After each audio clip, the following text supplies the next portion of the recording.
Next, please. Un bilan très positif. Donc déjà, j'ai rencontré 2 formidables personnes, donc Maddy et Fidji. Très sportif aussi, hein, parce qu'on a vu, c'est très dur les épreuves éliminatoires. Beaucoup de beaux paysages. Et ouais, voilà, c'est très positif le bilan que je retire de Friends Street. Oui, moi j'étais un peu moins, de toute façon on me connaît, hein, je suis plus dans les sentiments que dans les stratégies. Hein. Je fais plus au feeling de l'amitié que la stratégie, parce qu'en plus, moi je trouve cette aventure, oui certes il doit y avoir un peu de stratégie, mais à la base quand on est à l'épreuve éliminatoire, c'est pas la stratégie qui va nous faire gagner, c'est notre force. Donc oui, il faut de la stratégie, mais pas non plus des masses. Le jour où ça m'a gavé leur stratégie, c'est le jour du meilleur ami, quoi. Pour essayer de retournement de situation, retournement de cerveau, lavement de cerveau. Alors là, franchement, le jour-là... En plus, je crois que le jour-là, je me suis énervée, ça a fait rire beaucoup de monde. Mais en fait, sur place, on voit pas forcément leur stratégie, parce qu'ils font tout en catimini. Donc très compliqué de savoir. Moi, de ce que j'ai vécu, honnêtement, c'est un meilleur ami. Mais après, de ce qu'on m'a dit, c'est un stratège. Donc, je sais pas quoi vous dire. Au début, Amélie, j'osais pas trop aller la voir. Parce qu'elle m'impressionnait. Je peux le dire honnêtement, hein. Parce que c'est quand même Amélie. Moi, je l'ai beaucoup suivie quand j'étais jeune. Donc voilà. Après, un jour, je suis allée lui parler. Le soir, on a beaucoup parlé par rapport à plein de choses, à elle, à moi.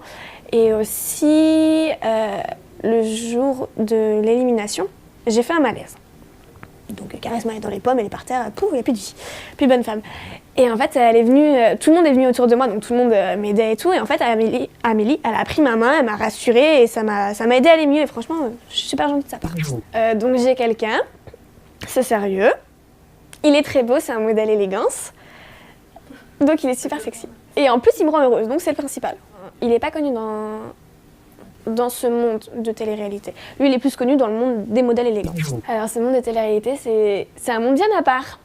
C'est loin de mon monde que je fréquentais avant, de ma petite campagne, on va dire ça comme ça. Ce monde de télé-réalité, c'est beaucoup, je veux être vue, je parle des autres pour... Mais sauf que moi, je fonctionne pas comme ça, en fait. Donc c'est compliqué. C'est pas que j'ai pas envie de continuer la télé-réalité, parce que c'est toujours intéressant, c'est des aventures humaines, jamais de la vie, je referai de ma vie, hein. Non, je sais pas que j'ai pas envie d'arrêter, mais pour le moment j'avais vraiment envie de me concentrer sur mon projet humanitaire. Donc la télé-réalité, j'ai pas envie de dire non, j'ai pas envie de dire oui non plus, j'ai envie de mettre un petit stand-by. Je pense pas du tout. Si on me les propose, si c'est un rapport avec mon projet humanitaire, pourquoi pas. C'est d'aller aider les Népalais et de revoir ma famille. Mais surtout d'aller aider les enfants népalais au Népal.